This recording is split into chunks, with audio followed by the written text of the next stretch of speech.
असम में बाढ़ का प्रकोप आप लोगों ने देख चुका है, लेकिन आज हम आप लोगों को जो कहानी सुनाएंगे वो सुनकर आप लोगों का रूह कांप उठेगा। ऐसी दर्दनाक कहानी है ये। जिस घर के अंदर में अभी हूँ, एक माँ बैठी है मेरे सामने, लेकिन उस माँ के आंखों में आंसू रुक नहीं रहा है और रुकेगा भी नहीं। और अभी हम उस माँ के साथ जो बात करेंगे, असल में सच बताओ तो अभी बात करने का टाइम ही नहीं है, और हम लोग बात करेंगे तो शायद पाप होगा। लेकिन ये पाप कर रहा हूं इसलिए क्योंकि पूरा भारतवर्ष को जानना है, जरूरी है कि अभी असम में क्या चल रहा है।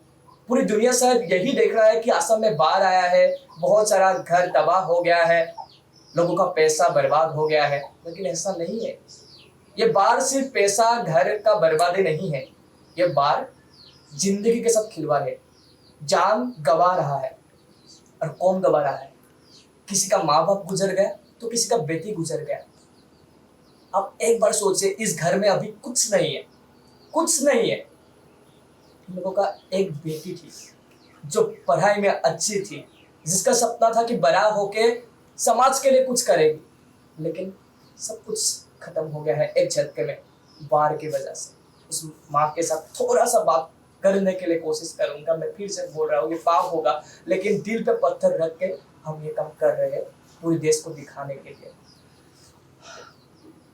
स्टेट मिलर की तरफ से आप लोगों के पास आया है कि थोड़ा सा आप लोगों को मदद कर पाओ और आप लोगों का बात पूरी दुनिया को दिखा पाओ।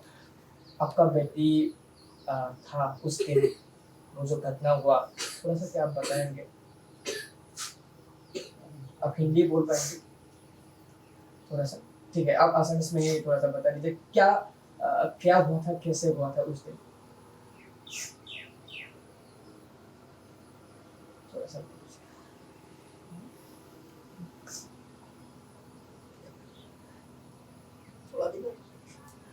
पानी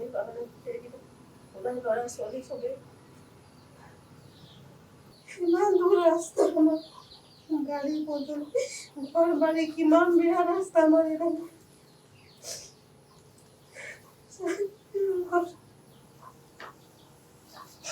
ठीक। इस माँ से और बात नहीं कर सकते हम लोग, क्योंकि हम लोग भी इंसान हैं, रिपोर्टर है, लेकिन हम लोगों का भी दिल है, इंसानियत है। मैं थोड़ा सा उसके पिता से बात करना चाहूंगा। उसके माँ टूट चुकी है, पूरी टूट चुकी है। अभी जिसके साथ उस दिन आए थे ये था भाई, और जहाँ हुआ था ये घटना, पूरा घटना हुआ था, वो थोड़ा सा हम दिखाना चाहते हैं। अभी यही था, आप देख सकते हैं, एक खेत है। ये खेत अभी आप लोगों को देख के बिल्कुल ही यकीन नहीं होगा कि यही एक लड़की डूबकर उसका जिंदगी खत्म हो गया। एक जवान लड़की, यही था वो जगह, और इस जगह पर बाढ़ का प्रकोप था, पूरा पानी भर चुका था, और उस पानी में डूबकर वो अपनी जिंदगी को गंवा दिया। साथ में उस टाइम था उसका भाई, जो भाई पास में था, लेकिन अपना बहन को चाह कर भी बचा नहीं सका। इससे दर्दनाक, इससे खौफनाक और क्या हो सकता है? इस तरह से जूझ रहा है। फ्लड खत्म हो गया, असम में फ्लड खत्म हो जाएगा, उसके बाद ये जो ट्रॉमा है, ये जो बातें हैं, ये जो यादें हैं, ये इन लोगों को चैन से जीने नहीं देगा। क्योंकि इसने ऐसे छू के देखा, उसका बहन को छुआ, लेकिन उठा नहीं पाया। बाढ़ का प्रकोप इतना ज्यादा था। थोड़ा सा मैं फिर से बोल रहा हूँ, ये बात पूछना नहीं चाहिए, लेकिन पता होना चाहिए, सबको पता होना चाहिए कि किस दौर से गुजर रहा है ये लोग, पता होना चाहिए। तो आपके साथ आए थे, क्या हुआ था पूरा घटना? वो मेरे घर आए थे और हमारे घर में रहा, बहुत देर रुका हम जाकर, और फिर उसने बोला कि चलो घर छोड़ के आएंगे चलो। तो मैंने कहा रुको, मैं थोड़ा खाना खा के तुमको ले घर छोड़ आऊँगा। तो मैं फिर उसे वो केले का नाव बना के वो उसको लेके आया था। फिर हम लोग आके यहाँ पर रुका, थोड़ा वहाँ ज़्यादा है पानी का, वहाँ उतना ही नहीं था। तो फिर उसको मैंने बोला कि तुम यहाँ रुको, मेरा पावर टिलर है तो उसको देखने गया था, रुको तुम यहाँ रुको, मैं पावर टिलर को देख के आते हैं। फिर मैंने देखने के लिए गया, फिर वो कैसे चला गया पानी की तरफ और कैसे डूब गया मुझे पता ही नहीं चला। फिर मैंने उसे बचाने के लिए गया था, लेकिन कोशिश बहुत किया लेकिन नहीं कर पाया। फिर निकल कर वहाँ से फिर से मैं वो केले का नाव लेकर फिर से उधर गया तो उसको दिखाई नहीं दिया, फिर पानी में डूब गया। फिर आपने आपको मतलब आप ट्राई किया था उसको उठाने के लिए? कोशिश किया था, बहुत कोशिश किया था, उसको छुआ भी तो माथा पे छुआ भी।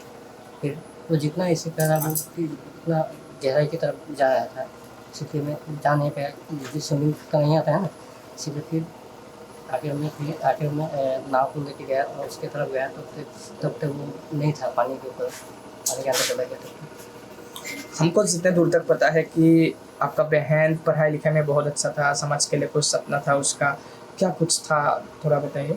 पढ़ाई में बहुत अच्छा था, वो छोटी से तब से पढ़ाई में बहुत अच्छा था और कभी किसी का वो नहीं चाहता था, बुराई नहीं चाहता था, बहुत अच्छा लड़की थी और समाज के लिए कुछ करना चाहती थी, अपने भी कुछ करना चाहती थी। वो हमेशा मुझसे मेरे साथ तो बहुत प्रिय था वो लड़की। जितना उसका अंदर में जितना अंदर का बात था सब मुझको बताता था और बोलता था कि मैं ऐसा करूँगा, ऐसा करूँगा, ऐसा पढ़ूँगा। अभी तो BSc का भी तैयारी कर रहा था। कुछ सपना था क्या, बहुत बड़ा सपना जो आप पूरा करना चाहेंगे भाई के हिसाब से, या फिर बोलना चाहेंगे? हाँ, वो पढ़ाई करनी चाहती थी बहुत, वो घर के लिए और अपने समाज के लिए मैंने कुछ करना चाहती थी। वो पढ़ाई में बहुत अच्छी थी। वो हर साल ये फ्लड आके आप लोगों का ज़िंदगी तबाह करके जाते हैं, तो क्या गुजारिश होगा सरकार से, लोगों से कि फिर से ये फ्लड आके आप लोगों जैसा हालत किसी और परिवार का ना हो? क्या कुछ कहना चाहेंगे आप? सरकार से यही कहूँगा कि बाढ़ तो हमेशा आता ही रहता है, उसके मुकाबले करने के लिए क्या करना चाहिए, क्या नहीं करना चाहिए, वो पहले ही बता देना चाहिए लोगों को। अगर बाढ़ आता है तो ऐसा करना चाहिए और ऐसे होना चाहिए। और यहाँ कल क्या करना था? कल यहाँ पर दुखा होकर गया है, जो हम लोग पालन करते हैं 2 दिन में, तो वो गया है दहा। दुआ। कल इसके यहाँ मतलब अभी तो फ्लड चल रहा है, फिर भी यही भीगा हुआ था, पूरा पानी था, लेकिन फिर भी यही वो जो ना चाहते हुए भी जो घटना घटित हुआ, उसके बाद यही जो दोहा होते हैं, दोहा यहाँ पे किया गया है, जो क्रियाक्रम होते हैं वो लोग यहाँ किया। लेकिन अभी यही बात है कि और कितने लोगों को जान गंवाना होगा और कितने जाने के बाद आखिरकार सरकार कुछ करेगा इन लोगों के लिए। अभी बोला जा रहा है कि असम में जो फ्लड होता ही है, हर साल होता है, इसमें क्या कर सकते हैं, नेचर का ये है। तो लोग अभी इसको यूज टू हो चुका है, लेकिन नहीं, यहाँ पे जान गंवा रहा है बहुत सा है। ये एक परिवार हम लोग दिखा रहे हैं, ये ना जाने और कितना परिवार है, ना जाने और कितना लाशें मिलने वाला है कि अभी धीरे धीरे फ्लड खत्म होगा, धीरे धीरे लाशें और ज़्यादा मिलने लगेगा। घर जिसका तबाह हो गया है, नया घर बनाना पड़ेगा। इस तरह से असमीज लोग कभी आगे नहीं बढ़ पाएंगे। कुछ करना होगा, जिम्मेदारी लेना होगा, सरकार को करना होगा, सेंट्रल गवर्नमेंट को कुछ इनिशिएटिव लेना होगा, पेड़ उगाना होगा, जो यहाँ पर अवैध माइनिंग होता है, इलीगल माइनिंग होता है, रोकना होगा, क्योंकि किसी बड़े हस्ती का जेब भरने के लिए इन जैसे छोटी लोगों का कुर्बानी दिया जाता है हर साल असम में। ये कान खोलकर सुनना पड़ेगा, समझना पड़ेगा। सिर्फ डोनेशन नहीं, असम में जो इलीगल कारोबार हो रहा है उसके खिलाफ भी एकजुट होकर आवाज देना पड़ेगा। सिर्फ डोनेशन से कुछ नहीं होगा, डोनेशन से टेम्पररी रिलीफ मिलेगा, लेकिन जिसको आप डोनेट कर रहे हैं फिर से अगले साल उन्हीं लोगों का घर उजड़ने वाला है। ये बात समझना पड़ेगा, तभी जाके कुछ होगा। गुजारिश करता हूँ, एज अ रिपोर्टर हम ध्यान आकर्षित करना चाहता हूँ सेंट्रल गवर्नमेंट का, स्टेट गवर्नमेंट का, और जितने भी शुभ चिंतक है सभी लोगों को इस बारे में बातें करना होगा, तभी कुछ होगा, नहीं तो कुछ नहीं होगा। बस हम लोग ऐसे ही रोएंगे, हर साल दिखाएंगे, कुछ खबरें चलेंगे, कुछ सोशल मीडिया में ट्रेंडिंग करेगा, फिर वही होगा। यही था एक रिपोर्ट जो हम चाहते नहीं थे कि उस माँ को तकलीफ दे, थोड़ा सा उस पिता को तकलीफ दे। अभी फिलहाल वो लोग कूद चुका है।